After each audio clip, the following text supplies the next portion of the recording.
Justin Wells, Inside Texas, also does work with On3 Sports. He covers Texas, joins us. Craig Smoak, Paul Catalina, and David Smoak. Justin, we've kind of summarized with Matthew Golden. I think that was almost immediate. The five-star flip from Florida, and then also Makuba, who made his decision from Clemson, Austin LBJ. And it's not even National Signing Day yet. How much do they have available? Because it seems like they are just adding and adding and adding, and all of it appears to be high-level talent. The cupboard is getting pretty stocked. There's only a few spots left. I think that they definitely have one spot left open for Jasper linebacker Ty Anthony Smith.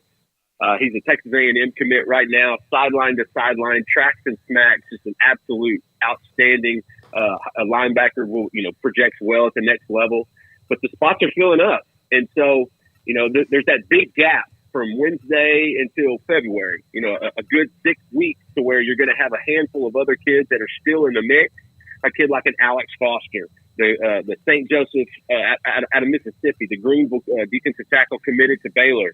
You've got Dominic McKinley down from Acadiana, Louisiana, committed to Texas A&M. There's still some talks there, and then they've also still in the mix a little bit for a few other players, potentially even Dalen Evans.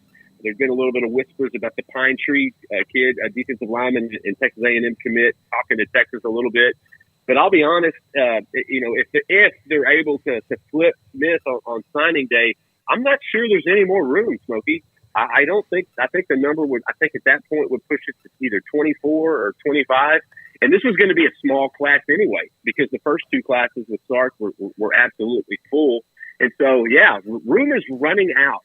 But when it comes to the portal, they lost a handful of kids, and so those are basically replacements, so to speak. And I know they're in real big on another big portal kid, UTSA outside linebacker edge, Trey Moore, and that's another one to pay attention to. But for the 2024 cycle, man, it looks like there's only one or two spots left. How and obviously they're probably when the playoff is over and they know who's exactly leaving, if they're going to lose, Mitchell and Worthy and Sanders and guys like that, then they're going to have more spots to fill. But what do you think is the max number of guys they would add in the portal? Oh, that's a great question, because I honestly think it changes almost daily. Portal recruiting is fluid. It's almost like free agency in the NFL. It is. You could have some good info and 10 minutes later, it could be wrong. And so right now, Matthew Golden is your Xavier Worthy replacement. That's your speed-on-speed guy that can play the outside, real good in the return game. That's kind of that fill in there. McCuben's coming in to fill in for guys like a Jade Barron, former Baylor commit, big-time nickel star for Texas. He's going to be able to play both safety spots, but also come down in the box and potentially play some of that star position. And then, Trey Moore is another one that just gets to the quarterback. He's a best player available type. But I think you might see some movement at tight end, because Jatavian Sanders is more than likely going to go play on Sundays in April. And they've got some decent guys on the roster. Gunnar Helm out of Colorado. They have a couple young guys, and Spencer Shannon out of Mater Dei. Will Randall, Arch Manning's teammate down at Isidore Newman. Those were both redshirted this year as freshmen. But I do think they would like to add another tight end. That might be one that you see happen maybe after spring, because you see that rush from the portal in the first 2 weeks, and then you'll see a few more in January. And then I think players go through spring ball to see where they'll be, to see where they're going to be at. Are they going to get the reps? Are they going to be in the rotation? And if they're not, then I think you see another slew of decisions after spring ball. And so for Texas, I don't think there's a whole lot of spots left when it comes to the portal either. I do know that they would like to add another wide receiver. They've got 3 coming in the 2024 cycle, notably Ryan Wingo, 5-star out of St. Louis, who's going to be on campus in a few weeks. But I do think that they would love to add another guy on that outside. And it's not a given that Adonai Mitchell's leaving. Now, conventional wisdom says he's going to go to the league, but, behind the scenes, I think Texas is trying to keep him around for another year. I think they're trying to keep recruiting him, so to speak. And so I don't see a lot of wiggle room there. I think they would definitely add a veteran defensive tackle if they could. because when you go to the SEC, you can't have enough defensive linemen. And I think they'd like to add another tight end, especially if they lose Sanders, because you return Gunnar Helm, but you want someone a little more explosive. You want someone maybe a little more athletic. And so that number changes daily, guys. But right now, I could see Texas adding maybe 2 or 3 more from the portal total. Justin, they've had a lot of success down here in Waco recently. I guess most recently here, Kobe Black from Connolly pledging to the Longhorns. They got Jelani McDonald prior to that, and then Trey Wisner had the DeSoto stop there in the middle before he arrived in Austin, but he was a Connolly guy at one point. Kobe Black, your thoughts on landing him, what that means moving forward, and just how you see his role with the Longhorns as he spends his days there on the 40 acres. Yeah, they've Terry Garrett's done a good job down there at Conley. I think he's earned some Texas gear with the amount of cadets headed to Austin. And you know what? Jelani McDonald, who I absolutely love, and Trey Wisner, they were helpful in this recruitment. These guys aren't just good football players, dude. You see, these are incredible basketball players. These are athletes. And so, you know, with Kobe, I love that kid. He really handled the recruiting process maturely. You know, people get all bent out of shape about star rankings and taking visits, and did he take this visit? Is it an official here? You know, stuff like that. Kobe never panicked. Kobe never had any sense of anxiety. Sometimes these recruits, it becomes anxious and nervous. Kobe never did, and I think it's because Kobe had 2 older brothers that both played college sports, notably Corey, who was a starting cornerback for Oklahoma State. And so I think he got to see how they went through the process. And then his parents, this wasn't the first rodeo for them either. His dad, Keith Black, obviously played for Bill Schneider at Kansas State. He's familiar with the recruiting process as well. And if you ask them, they just let Kobe kind of make his call, make his decision. Honestly, Kobe made his decision in the summer. He committed to Texas, I believe it was either June or August when he actually committed to Texas. But he wanted to make sure, and that's why he kept it under wraps for forever. 6'2", 200 pounds. He's a corner. He's going to be your boundary corner. He is going to replace Ryan Watts in the secondary for the Texas Longhorns. When they brought him on one of his trips on campus one time, when they brought up the video session, they said, "You see Ryan Watts, number 6? That's you. And that's your opportunity. When he goes to the league, we need you to fill in and be an impact guy as a freshman, like a Manny Muhammad, the freshman from South Oak Cliff, like an Anthony Hill, the freshman from Denton Ryan, like a Derek Williams, the freshman from New Iberia down in Louisiana."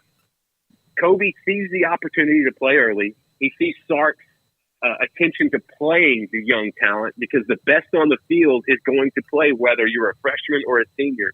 Kobe Black does a little bit of everything. Played the offense, played defense. He's a corner at the next level. He was a good basketball player, good on-ball defender, ran track. He's just a great athlete and a great kid. And the fact that he's going to be able to potentially make an impact early, like some of these other freshmen that he watched this season, I think was probably the biggest factor he chose Texas. Justin, they have a game. They do have a game coming up, even though there's still a lot of time. Everyone's back to work. And the focus on the game itself, despite some guys who have entered the portal. Again, Malik Murphy, I hate the fact he won't be a part of the semifinals. It just doesn't seem right. But otherwise, the health of some of the players that were kind of nicked up. I know Worthy's ankle, but he was fine. Your thoughts about who they are right now as they get yet some more practices in? Yeah, there is another game. It's a college football playoff for the first time for the Texas Longhorns, and the situation with the portal coming is the timing any worse? Could this have been jimmied any worse? It's just I hate that Malik Murphy won't be there doing that, or Jalen Catalon, or a number of other kids. I did like Sarkisian come out and saying, look, if they do want to hit the portal and still stay with the team through the playoffs, they're more than welcome. Because before that, they weren't allowed to do that. At Texas, if you hit the portal, you got to go. And so Sark did bend the rules a little bit there. But, they had 2 practices on Friday and Saturday. Saturdays was spirited and physical. They had a ton of recruits commit on campus. They wanted to really get things ordered, get back in the swing of things, knock the rust off. And I heard it was a tremendous practice with a good team run afterwards. They got to prep because – if there's one thing you got to pay attention to with Washington, it's that passing attack. They are chunk yardage monsters. Michael Penix gets one read and goes. They got 3 NFL caliber receivers. They got 1,000-yard receiver. 1,000-yard running back to balance things out. And so Texas is going to have to shore up. I think that that safety play is going to have to be, shored up a little bit. You got Jaron Thompson back there. You got Michael Taft. Problem is Derek Williams, your star freshman, is going to miss half of the first game. Is going to miss the first half in the Sugar Bowl because of a targeting penalty in the Big 12 championship. That is going to burn a little bit more than I think people anticipate, because Derek has been absolutely, they call him the Raptor for a reason. He came from Jurassic Park because he tracks and smacks. They need to shore that up, because we know Rome is going to go big. We know Jalen Polk, the East Texas Lufkin native. We know he's been explosive and spectacular in the 2 years he's been up in Washington. They're going to have to get right. I think Texas has an advantage in the line of scrimmage. I think the offensive line and the defensive line definitely favor Texas. And I think the physical play is actually what they're going to push. I don't think it's going to be as wide open as you may have seen the Texas Tech game or some of the other ones. I think it's going to be more of a physical game. But the best part is that they got guys healthy.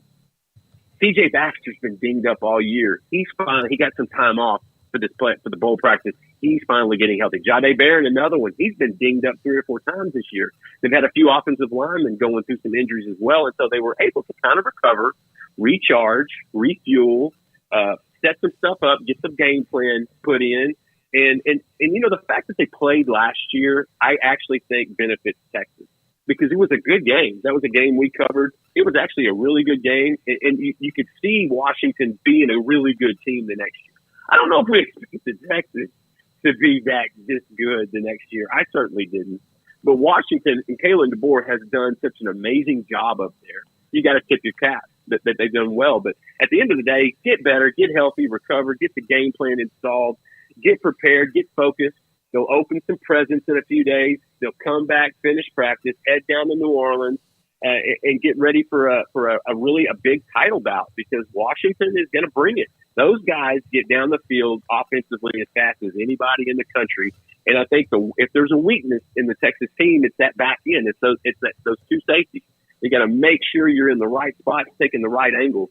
And so it's going to be fun, Smokey. It's going to be interesting. I think it's going to be a great game. I think both teams are pretty evenly matched on the outsides. And so I'm just ready for I'm not used to being in this position. I'm not used to having to wait till New Year's Day, covering the Longhorns. We've only had one of those bowl games, which was the Sugar Bowl in 2018 when Texas and Sam Ehlinger beat Georgia. So this is new territory for me, brother.